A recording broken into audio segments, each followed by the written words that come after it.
அனைவருக்கும் வணக்கம். நம்ம இன்றைக்கி மோர் குழம்பு பண்ணுறது எப்படின்னு பார்க்கலாம்.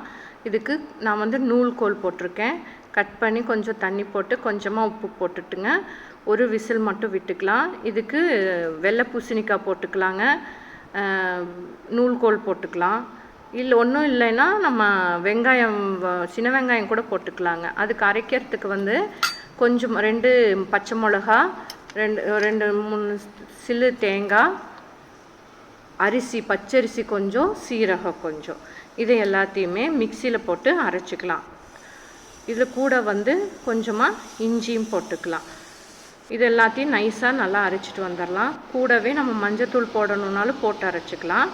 இப்போது வானொலி அடுப்பில் வச்சுட்டுங்க, கொஞ்சமாக எண்ணெய் போட்டுக்கலாம்.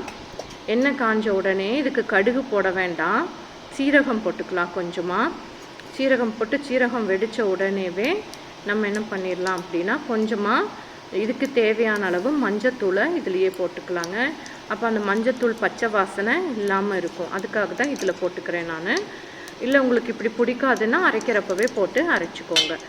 இது கொஞ்சம் அந்த பச்சை வாசனை போன உடனே அரைச்சி வச்சுருக்கோம் இல்லைங்களா, அதை தண்ணி மாதிரி கரைச்சிட்டுங்க, அதை எடுத்து இதில் ஊற்றிடலாம்.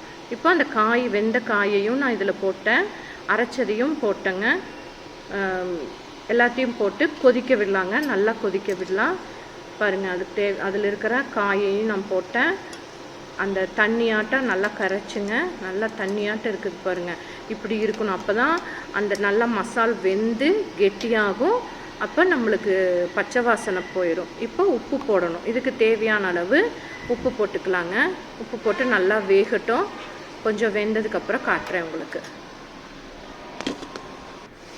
இப்போ நல்லா கொதித்து வேகுதுங்க, இப்படியே நல்லா வேகட்டும். நம்ம ஆல்ரெடி ஒரு விசில் விட்டுருக்கோம் காய், அதனால் அது ஏற்கனவே வெந்ததுனால திருப்பி கொஞ்சம் அந்த மசாலா பிடிக்கும், அவ்வளோதான், ஒன்றாகாது. காய் நல்லா வெந்தால் சுவையாக இருக்கும். இப்போ நல்லா வெந்து கெட்டியாயிடுச்சுங்க. இந்த நேரத்தில் நம்ம என்ன பண்ணலாம், இவ்வளோ கெட்டியாக இருக்கணும். அப்போ தான் நம்ம இது கூட தயிரை வந்து நல்லா அடிச்சு விட்டு எடுத்து ஊற்றினோன்னா கொஞ்சம் தண்ணி மாதிரி ஆயிரும். அப்போ சரியாக இருக்கும். இதை இறக்கி வச்சிடலாம், ஆறட்டும்.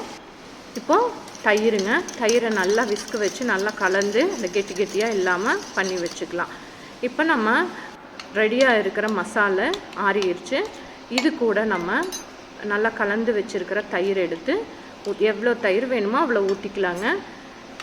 நல்லா இருக்கும், சுவையாக இருக்கும். நல்லா ஆறணும். ஆறுனதுக்கப்புறம் தான் தயிர் ஊற்றணும், அப்போ தான் நல்லா கெட்டியாக கிடைக்கும். இல்லைன்னா திரிஞ்சு போயிடும் தயிர் சூடாக இருந்தால். அவ்வளோதாங்க, நம்மளுக்கு சுவையான மோர் குழம்பு ரெடிங்க. நன்றி.